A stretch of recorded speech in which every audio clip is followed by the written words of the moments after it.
It was a dark and stormy night in the small town of Intercourse, Pennsylvania.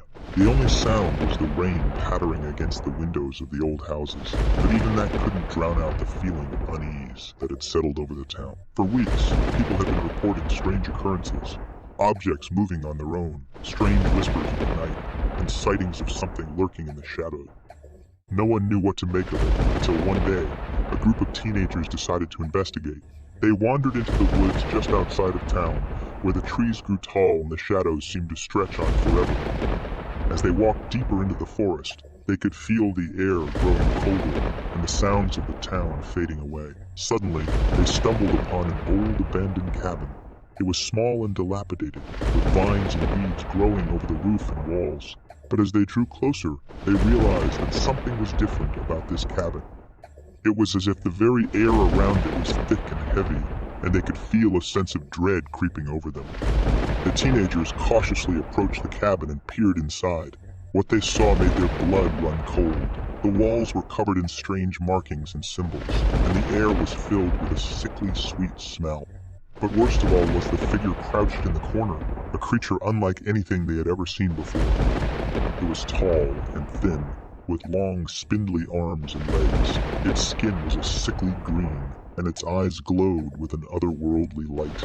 Its face was twisted into a grotesque grin, and it seemed to be studying the teenagers with a malevolent gaze. They tried to run, but the creature was too fast. It chased them through the woods, its long limbs moving with a fluid grace that defied human biology.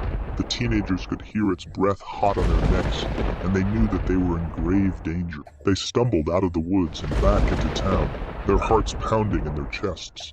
They tried to tell the townspeople what they had seen, but no one believed them.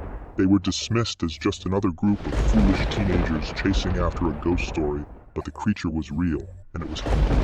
It began to stalk the town, picking off residents one by one in the dead of night.